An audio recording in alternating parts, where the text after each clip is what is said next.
ससुराल वालों के चक्कर में पीहर के मान सम्मान को भूल गई। गजब कहानी। अनुराधा जी बहुत खुश थी जब से उन्होंने सुना है कि उनकी बेटी नताशा के बेटे वरुण का विवाह 1 महीने बाद होने वाला है।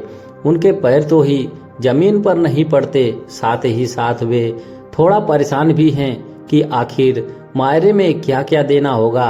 अनुराधा जी के पति का 5 साल पहले देहांत हो गया था। अनुराधा जी के 2 बच्चे हैं, बड़ी बेटी नताशा और छोटा बेटा रमन। रमन नताशा से काफी छोटा था, इतना छोटा कि नताशा का बड़ा बेटा वरुण रमन से 7 साल ही छोटा है और रमन को वह मामा कम और दोस्त ज्यादा समझता है। अनुराधा जी के पति का अपना खुद का बिजनेस था, पर बिजनेस में लॉस हो जाने के कारण काफी कर्जा से चढ़ गया और इस सदमे में वे झेल नहीं पाए। एक दिन अचानक वे इस दुनिया से कूच कर गए। इसके बाद वो जो संपत्ति थी वह सब बेचकर अनुराधा जी और रमन ने उस कर्जा को चुकाया। ले देकर सिर्फ ये मकान ही बचा है। रमन का विवाह नेहा के साथ 2 साल पहले ही हुआ है।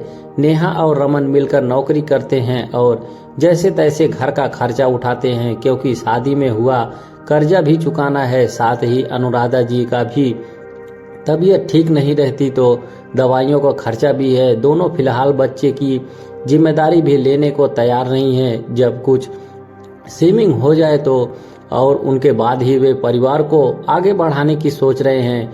आखिर मायरे में क्या क्या देना है वह लिस्ट उन लोगों को देनी थी।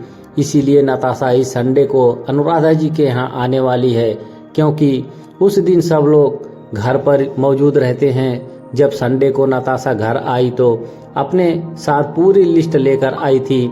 उसकी लिस्ट सुनकर अनुराधा जी बिल्कुल चुप हो गई और रमन और नेहा एक दूसरे की शक्ल देखने लगे। नताशा दीदी की लिस्ट इतनी लंबी थी कि अनुराधा जी भी सोच में पड़ गई कि यह एक बार भी यह सोचकर नहीं आई कि हम लोग इतना कुछ कहां से देंगे।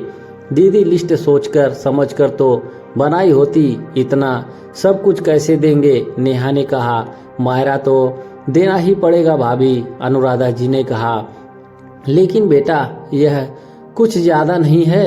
माँ, अब यह मायरे के पीछे तुम मेरी नाक कटवा दोगी ससुराल में। बेटा इतना तो तुम्हारे ससुराल वाले भी जानते हैं कि पिछले 5 सालों में हम पर क्या बीती है। क्या पापा होते तब भी मुझे यही जवाब सुनने को मिलता। लेकिन बेटा थोड़ा तुम भी तो समझो, अगर नहीं दे सकते तो कोई जरूरत नहीं आने की, लेकिन आओगे तो मेरा तमाशा बनाने की जरूरत नहीं।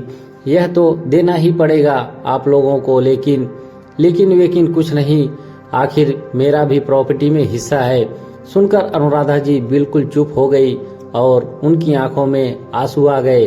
पर नताशा कुछ सुनना ही नहीं चाह रही थी। कुछ देर रुककर नताशा यह कहकर चली गई कि अगर मायरा भर सको तो ही आना, नहीं तो प्रॉपर्टी के पेपर तैयार करवा लेना। अनुराधा जी को तो बिल्कुल यकीन ही नहीं हो रहा था कि उसकी बेटी इस तरह की बातें कर रही है। वहाँ इतनी कठोर हो गई है कि उसे किसी के सुख दुख से कोई लेना देना नहीं, जबकि नताशा को तो उसके पापा ने कभी कोई कमी ही नहीं रखी। यहाँ तक कि नताशा के पति का बिजनेस भी उसके पिता की ही देन है, पर आज उनकी बेटी है, सब भूल गई। खैर, शादी के 3 दिन पहले अनुराधा जी नताशा के घर पहुंची। देखा तो वहां नताशा के ससुराल वाले सभी मौजूद थे।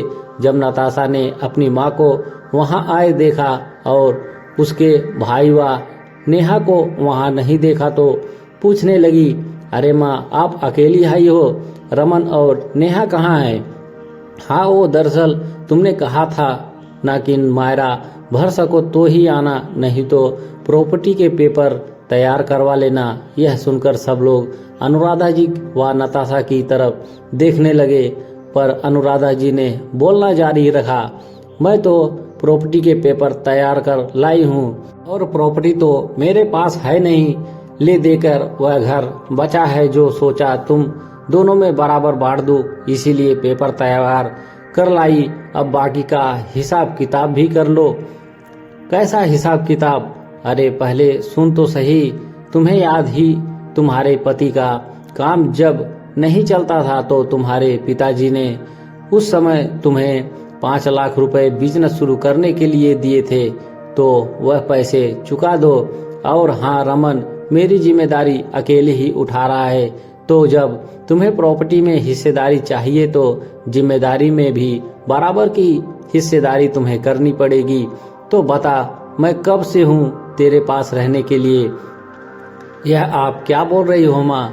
यही है कि प्रॉपर्टी में बराबर हिस्सा चाहिए, तो जो खर्चे तुम्हारे पिता ने रमन से ज्यादा तुम पर किए वह तुम्हें चुकाने पड़ेंगे। साथ ही साथ रमन के बराबर जिम्मेदारी भी उठानी पड़ेगी, जब जाकर बराबर हिस्सा होगा।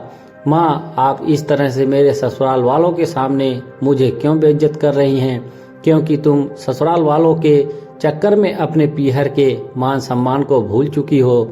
अरे इन्हीं ससुराल वालों के लिए ही तो तुमने अपने भाई भाभी को शादी में आने से मना कर दिया था, क्योंकि अगर वह लोग मायरा कम देते तो तुम्हारी नाक कट जाती। मुझे माफ कर दो माँ, इस तरह सबके सामने मुझे शर्मिंदा ना करो। मैं कौन होती हूँ कि तुम्हें शर्मिंदा करने वाली? जब तुम मेरी बहू के सामने मुझे शर्मिंदा कर रही थी, तब तुमने एक बार भी सोचा तुम्हारी माँ पर क्या बीतेगी? नताशा ने शर्मिंदा होकर अनुराधा जी से माफी मांगी, क्योंकि उसे अपनी गलती का एहसास हो चुका था। कहानी पसंद आई हो तो एक लाइक जरूर करें। हमारे चैनल पर बने रहने के लिए आप सभी का धन्यवाद।